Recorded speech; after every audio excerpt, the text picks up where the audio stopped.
धातु रूपों में पिछली वीडियो में आपने लट लकार, लंग लकार एवं लट लकार को समझा था, अध्ययन किया था। लट लकार को एक बार पुनः देखें।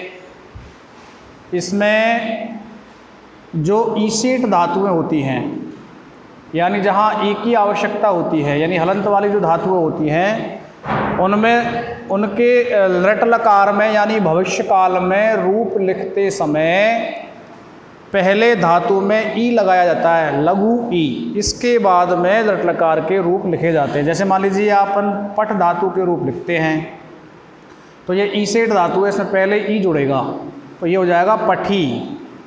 और फिर शति, शतय, शंति, पटिशति, पटिशतय, पटिशंति, पटिशसि, पटिशतय, पटिशत, पटिश्यामि, पटिश्यावय, पटिश्यामः।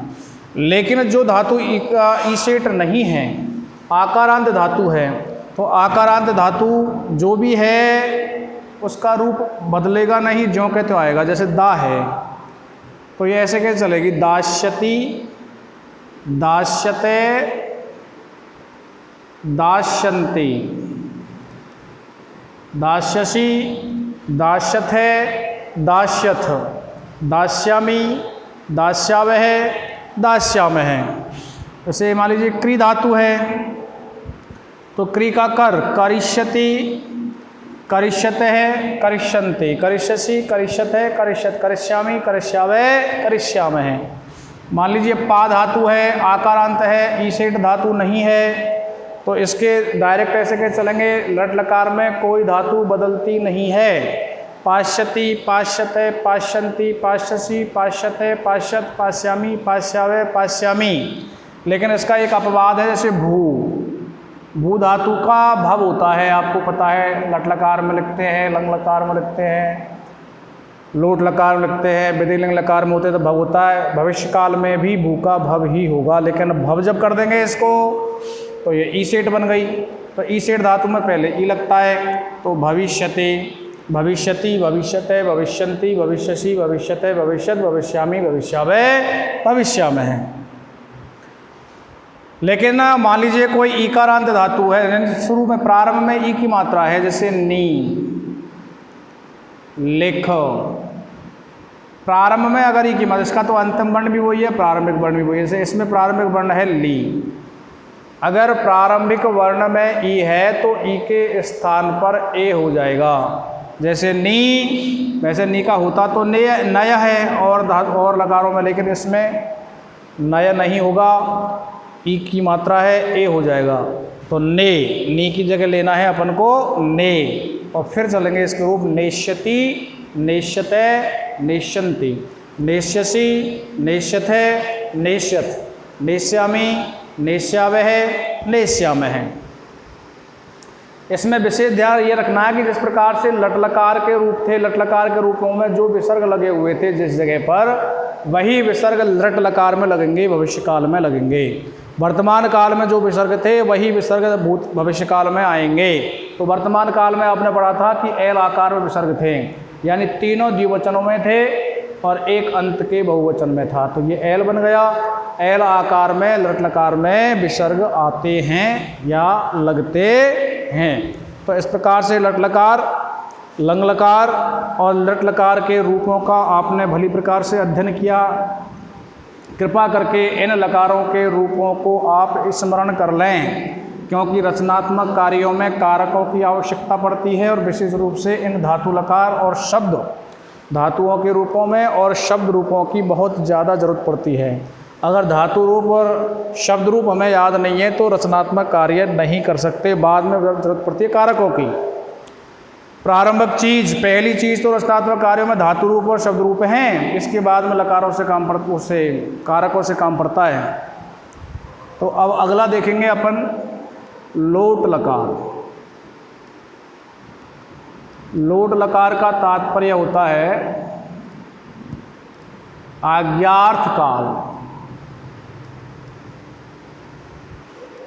और धातु ले लेते हैं एक, पहले तो सरल सी ले लेते हैं, पठ धातु।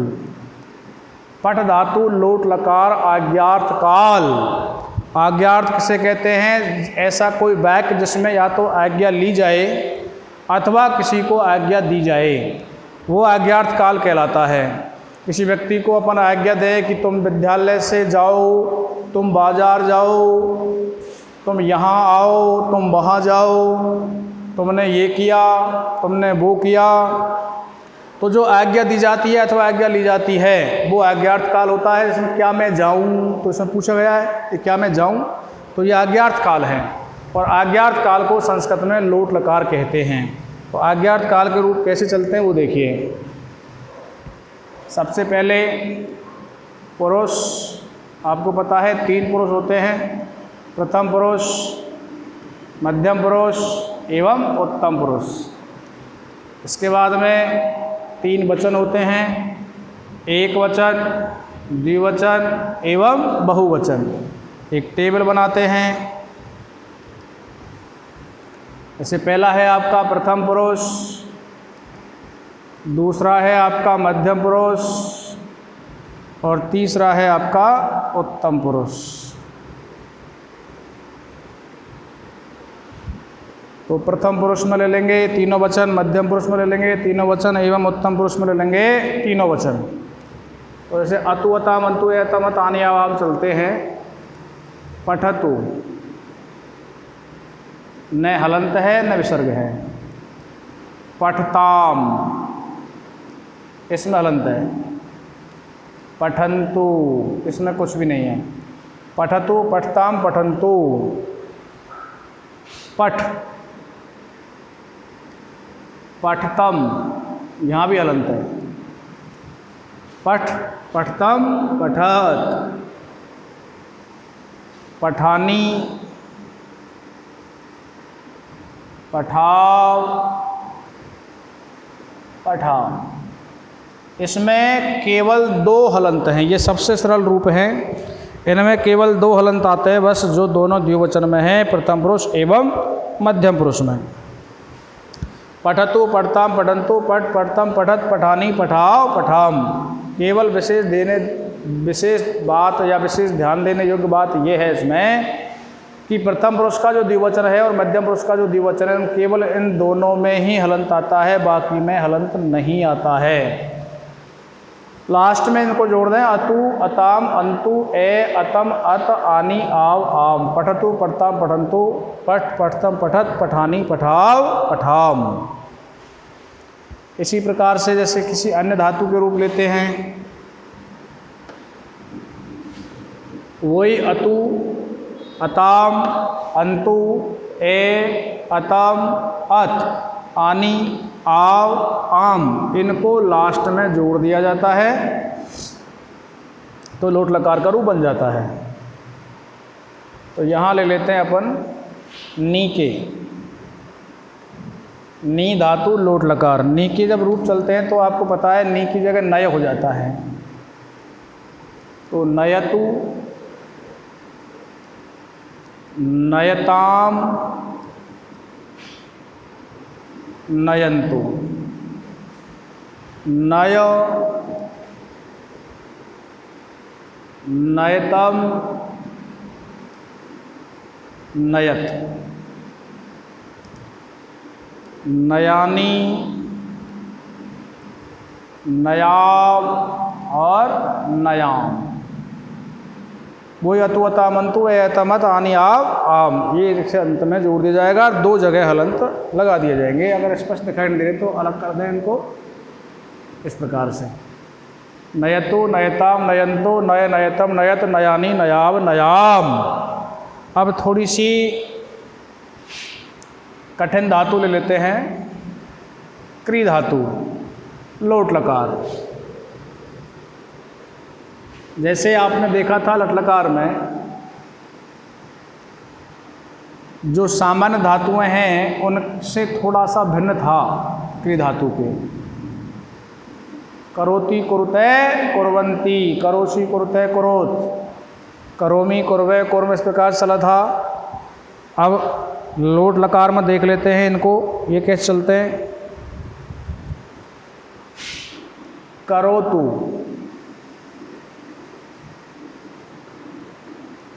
कुरुताम, कुर्वन्तु, करोतु, कुरुताम, कुर्वन्तु, कुरु, कुरुतम, कुरुत, कुरु, कुरुतम, कुरुत, करवाणी, करवाव, करवाम, करवाणी, करवाव, करवाम।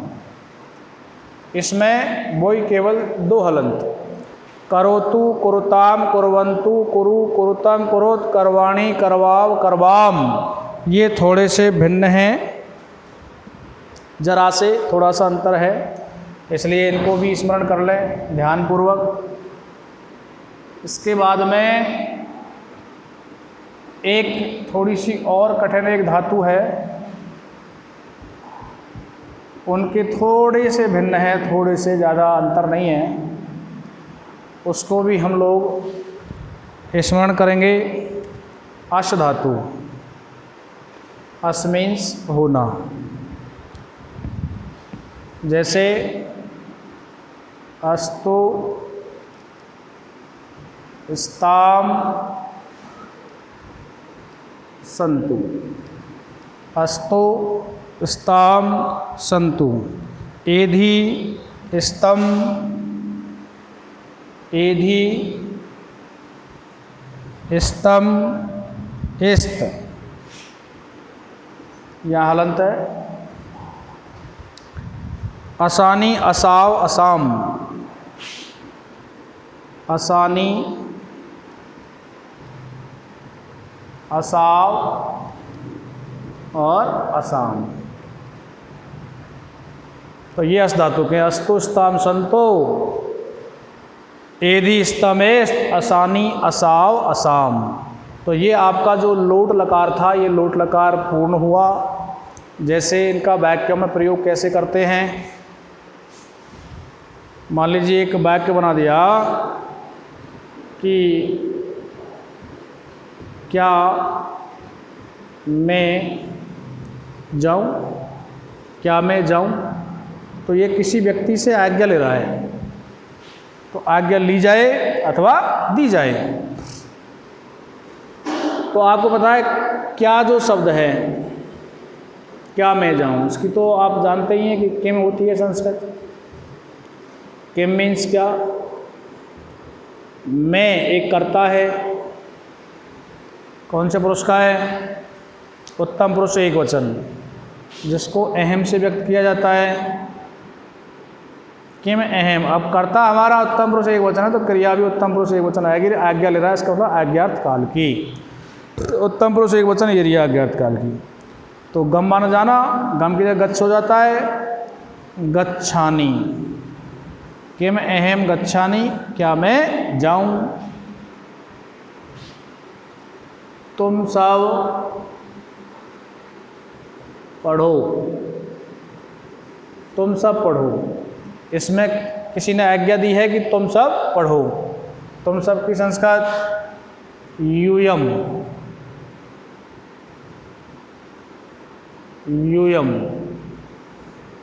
पढ़ने वाले हैं ये, पढ़ेंगे। तो आज्ञार्थ काल है, मध्यम पुरुष बहुवचन है, स्तम। पठतु, पठताम, पठन्तु, पठ, पठतम, पठत। मध्यम पुरुष बहुवचन करता है, मध्यम पुरुष बहुवचन क्रिया जाएगी हम पठत। तो इस प्रकार से इनका वाक्यों में प्रयोग किया जाता है। अब हमारा एक अंतिम लकार और बच रहा है, पांचवा, उसे कहते हैं विधिलिंग लकार, यानी चाहिए अर्थ में। उसको भी अपन बारीकी से देख लेते हैं, उसके रूप कैसे चलते हैं। एक पहले तो एक सरल धातु ले लेते हैं, पठ धातु,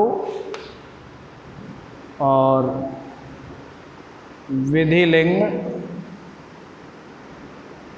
लकार यानी लकार, यानी चाहिए अर्थ में। मोहन को पढ़ना चाहिए, मोहन को लिखना चाहिए, दिनेश को आना चाहिए, सीता को गाना चाहिए, आदि आदि। लकार कोई सा भी हो, उन्हीं 3 पुरुष एवं 3 वचनों में होकर के रूप चलते हैं। 3 पुरुष हैं, मध्यम पुरुष, सबसे पहले प्रथम पुरुष, फिर मध्यम पुरुष, फिर उत्तम पुरुष। 3 वचन हैं आपके, एक वचन, द्विवचन और बहुवचन। तो जैसे प्रथम पुरुष है आपका एत, एताम, एयु चलता है। पठेत, पठेताम, पठेत। एयु, पठेयु। एत, एताम, एयु। पठेत, पठेताम, पठेयु। पठे, पठेतम, पठेत। पठे, पठेतम, पठेत। पठेयम, पठेय, पठेम। पठेयम, पठेव, पठेम। पठेत, पठेया, पठेत, पठेताम, पठेयु, पठे, पठेतम, पठेत, पठेयम, पठेव, पठेम। इसमें केवल 4 हलंत हैं और 2 विसर्ग हैं, ये ध्यान रखना है। 4 हलंत, 2 विसर्ग, 1 हलंत, 2 हलंत, 3 हलंत, 4 हलंत और 2 विसर्ग। यानी मध्यम पुरुष द्विवचन में है, 2 हलंत, एक प्रथम पुरुष एक वचन में है, एक उत्तम पुरुष एक वचन में है, विसर्ग प्रथम पुरुष बहुवचन में है और मध्यम पुरुष एक वचन में है। इस प्रकार से विधिलिंग लकार के रूप चलते हैं। पठेत, पठेताम, पठेयु, पठे, पठेतम, पठेत, पठेयम, पठेव, पठेम। अब कोई भी धातु का जैसे अपन लिखना चाहें तो लिख सकते हैं। जैसे पा धातु के लिखे पा, और आपको पता है पा की जगह पिब होता है। विधिलिंग लकार के रूप, पा का पिब हो गया पिबेत,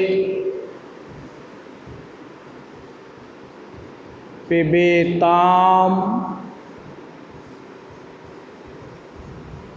पिबेयु,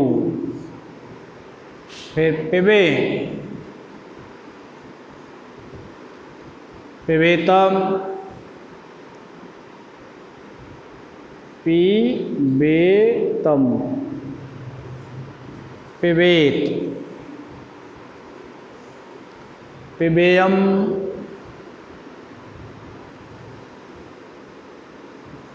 पिबेव,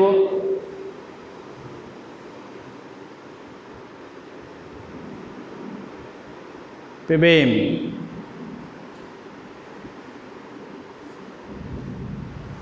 इस प्रकार से लोट लकार के रूपों को लिखा जाता है। इसमें ध्यान दे लें, विसर्गों को अच्छी प्रकार से देख लें एवं हलंतों को अच्छी प्रकार से देख लें। केवल विसर्ग और हलंत की ही इसमें, सभी लकारों में विसर्ग और हलंत का ही विशेष त्रुटि की संभावना रहती है। और देख लें साहब,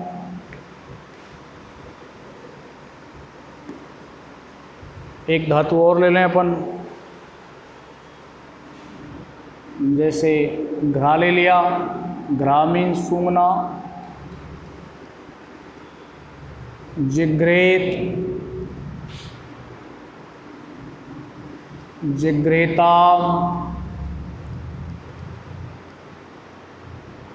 जिग्रेयु, जिग्रे, जिग्रेतम, जिग्रेत। फिर है जिघ्रेयम, जिघ्रेव, जिघ्रेम। इस प्रकार से विदीर्ण लकार के रूप चलते हैं। मोहन को पढ़ना चाहिए, वैक्यूम प्रयोग। मोहन को पढ़ना चाहिए। मोहन प्रथमा लगा देंगे और पठेत, प्रथम पुरुष एक वचन है इसलिए पठेत। हम दोनों को जाना चाहिए, हम दोनों को जाना चाहिए। आवाम, हम दोनों की संस्कृत है आवाम। अब क्या है, ये उत्तम पुरुष द्विवचन है, उत्तम पुरुष द्विवचन ये लिया नहीं, ये रहा। तो गच्छेव। इस प्रकार से इनका वाक्यों में प्रयोग करते हैं। अब हमारे जो लकार थे 5, ये पांचों लकार तो हो चुके। इसके बाद में अपन के आते हैं शब्द रूप। तो शब्द रूपों को हम अगले वीडियो में प्रारंभ करेंगे, लेकिन उससे पहले आप थोड़ा सा इनके बारे में समझ लें, शब्द रूपों के बारे में। शब्द रूप जो है, इनमें कोई भी शब्द आ सकता है, पुल्लिंग आ सकता है, स्त्रीलिंग शब्द आ सकता है, नपुंसक लिंग शब्द आ सकता है, संज्ञा आ सकती है, सर्वनाम आ सकता है। अब कोई भी नाम है, ये तो संज्ञा हुई, और संज्ञा के स्थान पर आने वाले शब्द जो होते हैं वो सर्वनाम हुए, और संज्ञा की, सर्वनाम की और संज्ञा की जो विशेषता बतलाने वाले शब्द हैं वो विशेषण हुए। तो संज्ञा, सर्वनाम एवं विशेषण कोई भी शब्द है, और चाहे वो स्त्रीलिंग का है, चाहे नपुंसक लिंग का है, चाहे पुल्लिंग का है, उन शब्दों को अपन देख लेंगे। तो किसी भी शब्द के रूप लिखते समय अपन को दो चीज़ तो विशेष रूप से ध्यान रखनी है। कौन कौन सी रखनी है साहब? एक तो रखना है अपन को लिंग का ध्यान, कि जो हमें शब्द, जिस शब्द के हम रूप लिख रहे हैं या जिस शब्द के रूपों से हमें काम पड़ रहा है वो किस लिंग का है। और लिंग के साथ साथ में अपन को रांत का ध्यान और रखना है, रांत।